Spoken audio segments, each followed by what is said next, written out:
prosperity is a destiny for all Jamaicans. Yes. Let us maintain a positive outlook and hopeful minds. You'll hear more of the Prime Minister's actions to ensure that you are able to fulfill your dreams right here in Jamaica land we love. Thanks for joining us for another edition of Jamaica Magazine.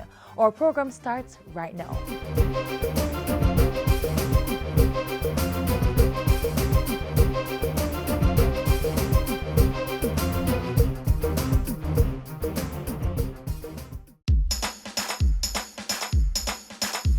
We want a productive Jamaica.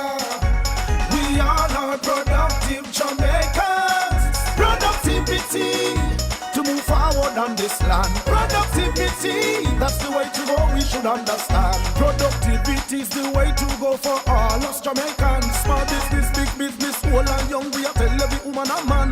We want growth and prosperity for a better nation with a building plan. So we can build our product and sell our product and put more money in our hand.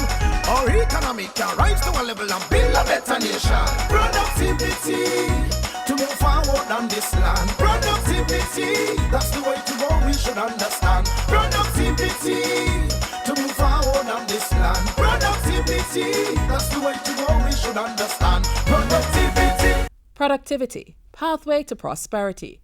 A message brought to you by the Jamaica Productivity Center, a department of the Ministry of Labour and Social Security.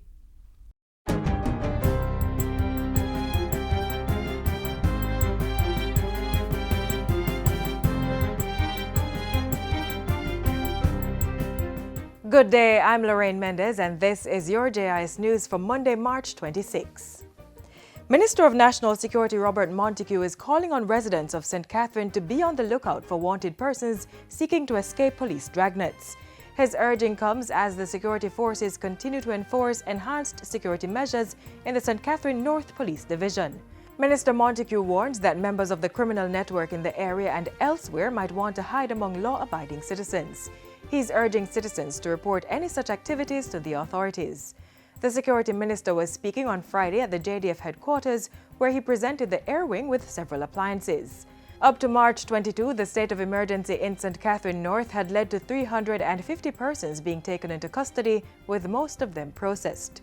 Minister Montego says a number of persons have been arrested on warrants, and more than 40 of the detainees are being held pending processing and further investigation. Small farmers are to benefit from more irrigation systems to promote increased production. The assurance comes from the Minister with responsibility for water, Dr. Horace Chang. The farmers have demonstrated that with irrigation water, they increase their production and productivity tremendously and contribute significantly to growth and bring increased wealth and prosperity to rural Jamaica. He says government will also continue efforts to address the issue of non-revenue water loss suffered by the National Water Commission by upgrading water meters across urban and rural centres. The Water Commission signed a contract to install some 400,000 additional water meters. We have a major contract with an engineering firm dealing directly with non-revenue water. And this represents the government's major effort to put behind us the policies, put action behind our plans for sustainable development. Dr. Chang was delivering the keynote address at his ministry's recent observation of World Water Day at the Girl Guides headquarters in St. Andrew. During the event, schools that participated in the ministry's poster competition were awarded. The Petroleum Corporation of Jamaica, PCJ, is assuring that environmental preservation will be the highest priority during its search for oil and gas on Jamaica's south coast. PCJ's oil and gas manager, Brian Richardson, gave that assurance while addressing a recent JIS think tank. He says the corporation and its partner in the exploration exercise, Tullow Oil, have been abiding by the stipulations from the National Environment and Planning Agency, NEPA, which is monitoring the project. NEPA is an independent body, and they have looked at what Tullow is doing, and they've seen that they're doing the appropriate work, which is reflected in the international community. And so we've done this 2 times before. We've had any issues. We're going to go through it in the 3rd time, and I don't believe we're going to have any issues. The oil and gas exploration activities will shift into a higher gear with the initiation of the first ever 3D seismic survey in the waters off Jamaica's south coast between the Pedro Banks and Portland Cottage later this month. The survey vessel arrived in Jamaica last week and will carry out exploratory work for the next 60 days.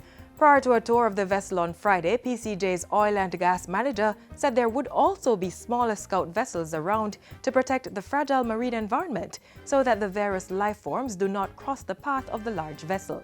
Manager of Corporate Affairs and Communications at the PCJ, Camille Taylor, says the survey vessel will also have marine mammal observers on board. The North-South Highway is to be named in honor of former Prime Minister Edward Seaga. Prime Minister Andrew Holness, who officially opened the North-South Highway in 2016, says Cabinet gave approval on March 19 to make the renaming possible. And there is good reason why it was selected. Edward Seaga was responsible for the development of downtown Kingston. He was also integral, initiated the development and expansion of Ocho Rios as a tourism destination. The North-South Highway creates that link. And so it is only fitting. Mr. Seaga, who is Jamaica's 5th Prime Minister, has expressed gratitude to the government for the decision. Prime Minister Andrew Holness made the announcement at the recent rededication of the Bustamante Museum on Tucker Avenue in St. Andrew. The museum was the home of the national hero from 1942 to 1964, and the Jamaica National Heritage Trust's chairperson, Lalita Davis Mattis, says it will provide an opportunity for young Jamaicans to be inspired by the life of Sir Alexander Bustamante. And finally, a member of the local religious community is calling on churches to partner to fulfill their role in realizing the country's National Development Plan, Vision 2030. Pastor of the Emmanuel Chapel in Mount Salem, St. James, Reverend Mark Mullings, was speaking at a recent JIS think tank. And there is more that unites us than there is that divides us. And once we can realign or focus on those unifying points, we will be able to achieve so much more in this nation. We have for the Vision 2030 to make Jamaica a place of choice to live, work, raise families, and to do business. And one of the, if not the greatest thing that we will have to embrace to achieve that vision, whether by 2030 or even before 2030, is to unite this nation. Reverend Mullings also provided an update on the upcoming Supernatural Encounter Jamaica Crusade, which is being spearheaded by Trumpet Call Ministries International. The crusade, which is endorsed by the St. James Municipal Corporation, will be held from April 19 to 21 at the Montego Bay Convention Center. And that's it for JIS News Today. I'm Lorraine Mendez. Thanks for watching.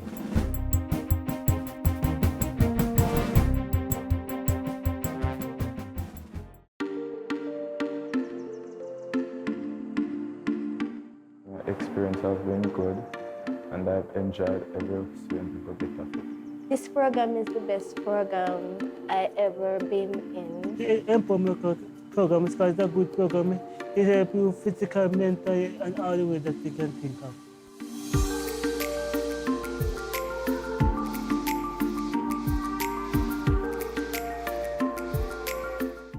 It's now time to catch up on the latest news coming out of the office of the Prime Minister this past week.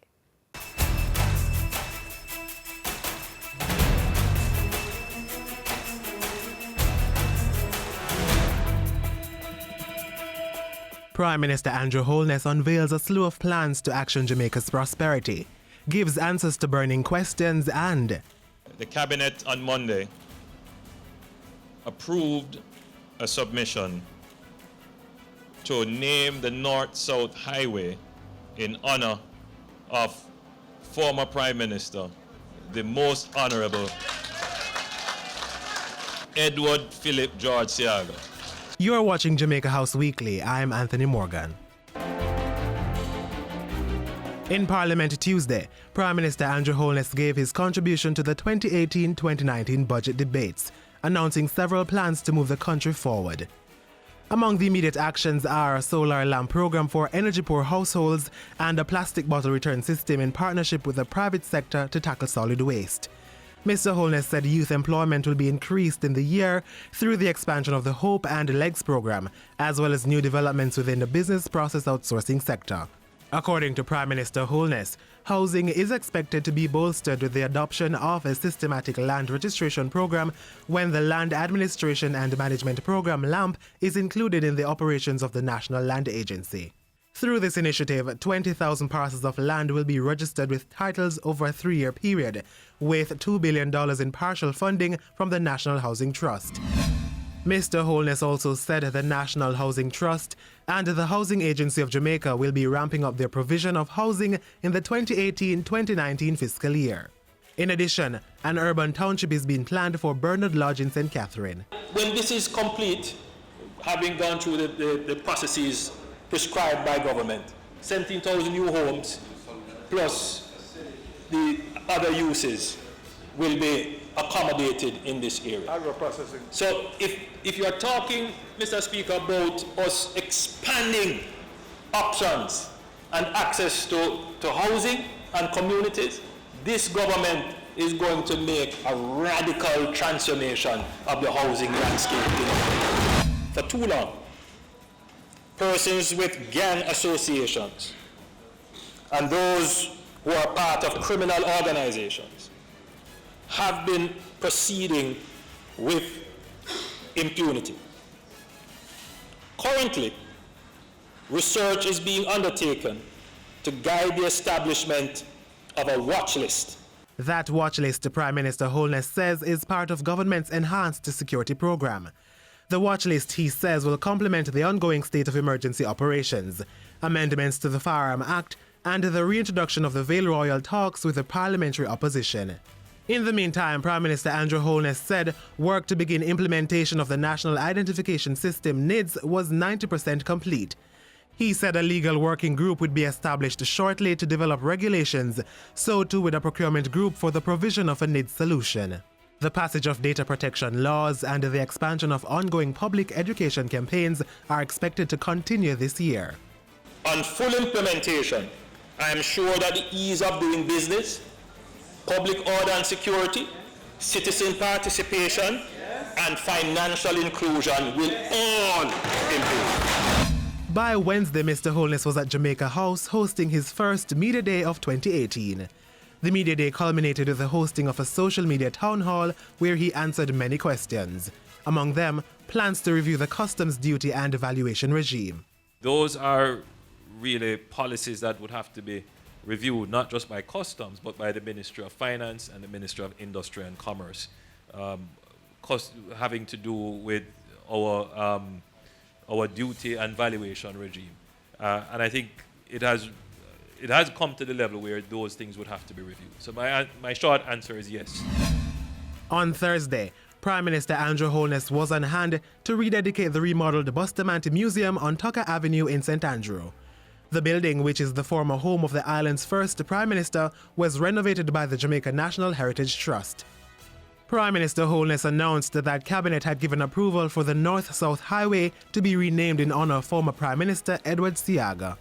And there is good reason why it was selected. Edward Seaga was responsible for the development of downtown Kingston. He was also integral, initiated the development and expansion of Ocho Rios as a tourism destination. The North-South Highway creates that link.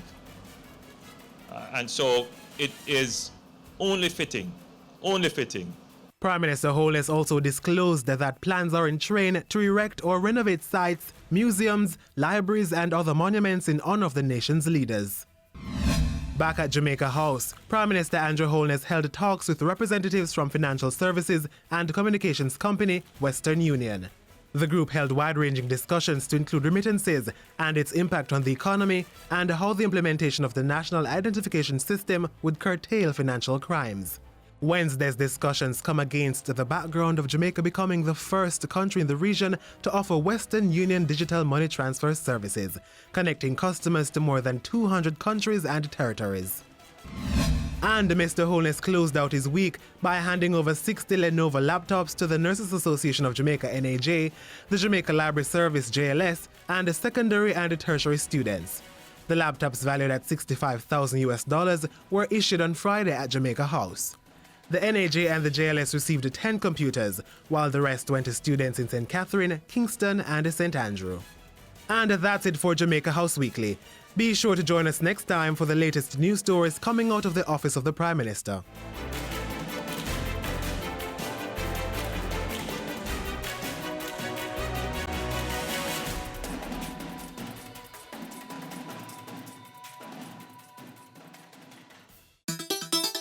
The Ministry of Science, Energy and Technology is now accepting applications for the 2018 National Innovative Competition under the theme Recognizing Excellence in Innovation. Submit entries to any of our 11 categories to win cash grants and trophies. Applications must bear the Jamaica Intellectual Property Office's JIPO seal to indicate authenticity of submission. Applications must be mailed or delivered to Mrs. Andrea Carr, Coordinator for the Innovation Awards Secretariat at the Scientific Research Council, SRC. For more information, call 1-876-927-1771 or visit the SRC website www.src.gov.jm. Application closes Monday, April 30, 2018.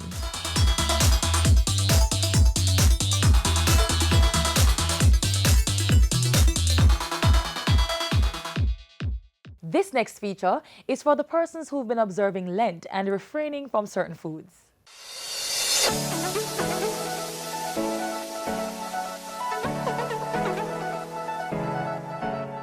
We all love our protein, chicken, beef, pork, but how often do we eat fish? Is it only at Easter time or when you're at the beach? Incorporating more fish into your diet can be very beneficial to your health. Compared to red meats and poultry, fish has far less calories and cholesterol. It's the saturated fats and the trans fats that our bodies use to make cholesterol. And fish and seafood have very little saturated fat and trans fat. So in truth and in fact, that makes it a very healthy source of protein. Fish also has iron, which is important for good reasoning and memory, iodine, which can prevent mental problems in children, and selenium, vitamins, and carotenoids, which are antioxidants. Who knew that we could get so many nutrients from fish? And that's not all. Incorporating fish into our diet can even reduce the chances of developing certain diseases. Studies have in fact shown that people who have a higher intake of fish compared to other meat sources have less heart disease, they suffer from fewer mood disorders, and they have less cognitive decline with age, so less dementia. This is due to omega-3 fatty acids, a nutrient that is only found in a few other food sources, such as walnuts and flax seeds.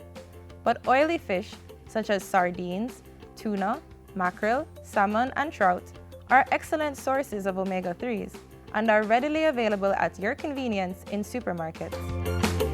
So we want to add fish into our diet. In what ways can we do this? So escovitch fish is one of our favorites. Now the onions and the carrots and the vinegar and the pimento, that's all fine. But we don't want to do a lot of deep frying. Deep frying adds calories. Nothing like a nice steamed fish, a nice roast fish. And when you roast your fish, you can stuff it with wonderful vegetables like callaloo and so on. So we have to find other ways. Many of us have broilers as a part of our stove and we've never utilized it. We don't know how it's used. And that gives us, I think, the closest taste to fried without adding a lot of oil. So we've got different styles of cooking the fish, but what about flavor? Jamaicans love adding salt, but fish is already salty. Wouldn't that be too much sodium? If we utilize other things like lime and lemon juice and or fresh seasonings or scotch bonnet pepper or onions or scallion, we can make our fish flavorful without adding a lot of extra sodium. That sounds really tasty, but watch out for bones. Make sure to debone fish before giving your children. Even if the fish is bought deboned, check for fine bones with your fingers. If you're not careful, you could end up with a medical emergency. The recommended serving size per week is only 8 to 9 ounces of fish, or 2 to 3 servings per week. With an array of health benefits and a variety of ways to cook it, don't miss out on this lifestyle choice. Make a positive impact on your health by adding more fish to your diet.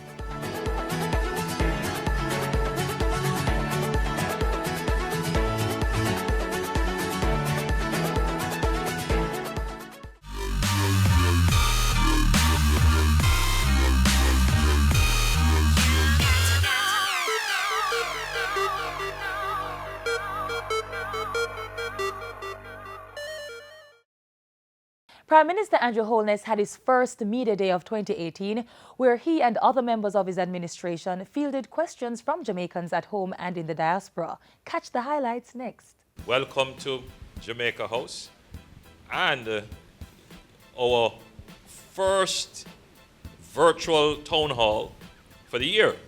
This is really your opportunity to get a chance to ask the burning questions on the burning issues that you have. And I have assembled here today some support. I have with me the Minister of Science, Energy and Technology, Dr. Andrew Wheatley, and our newly minted Member of Parliament, Nigel Clark.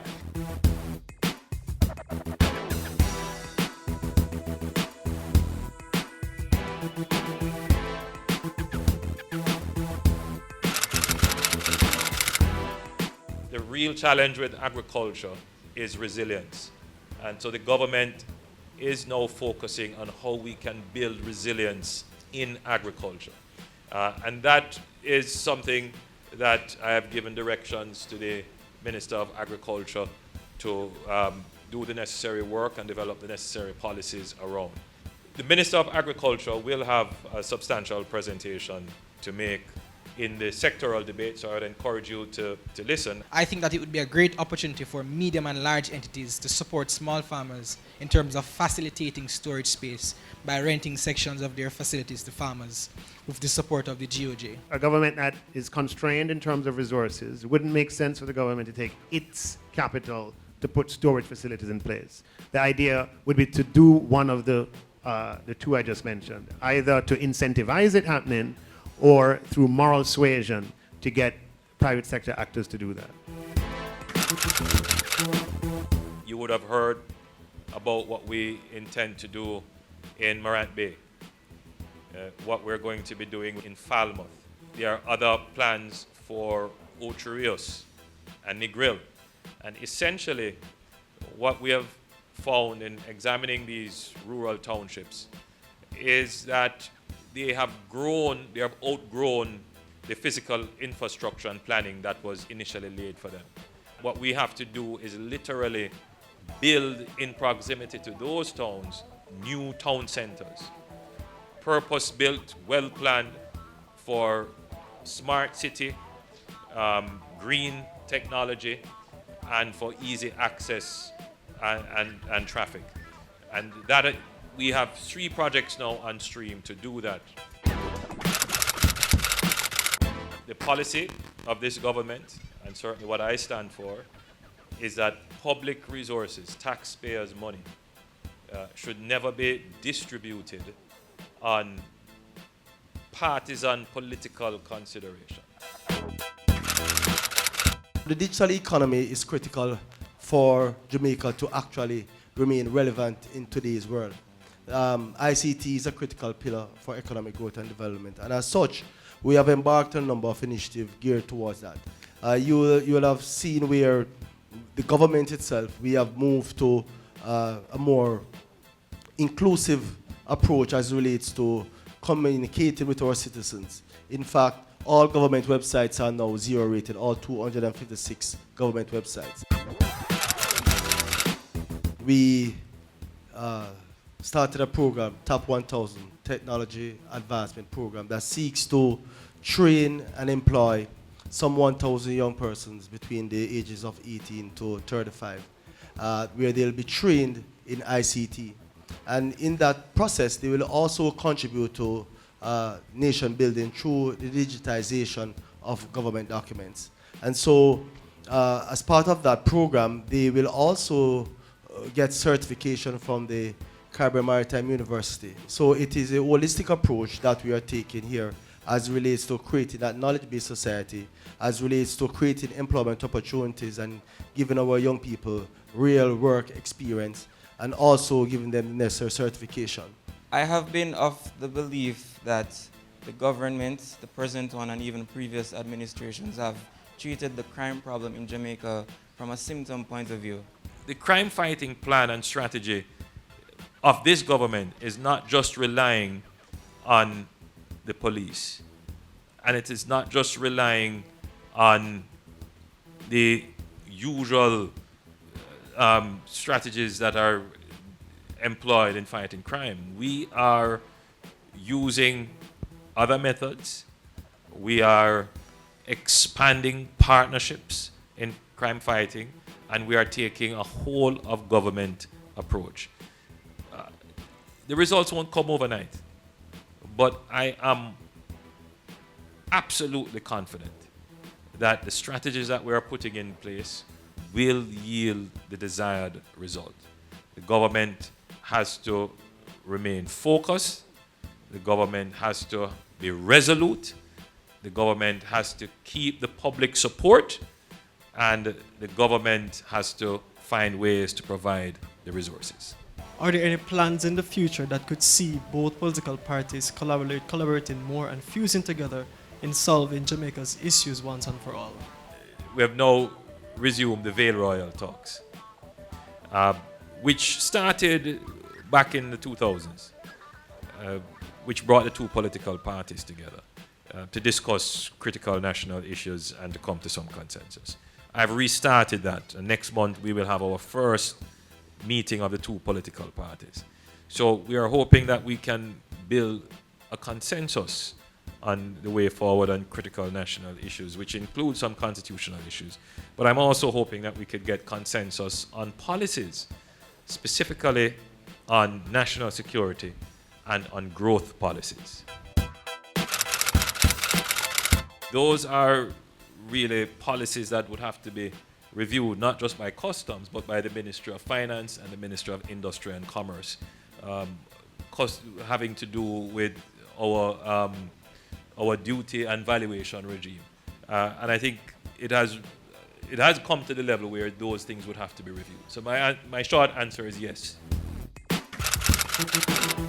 One of the reasons why we moved from direct to indirect taxes is that it is an easier tax to collect than having to go individually, specifically to collect from each point.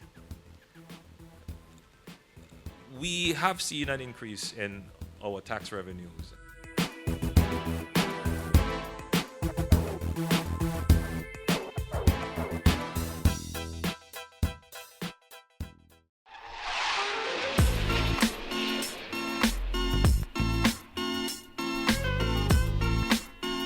And that's our show. So glad you could have joined us for today's program. If you are not so lucky, we're available online 24/7, 365.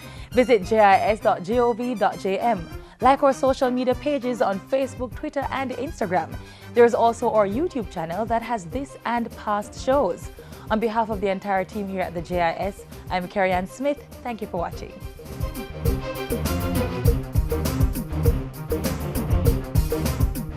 This has been a production of the Jamaica Information Service, the voice of Jamaica.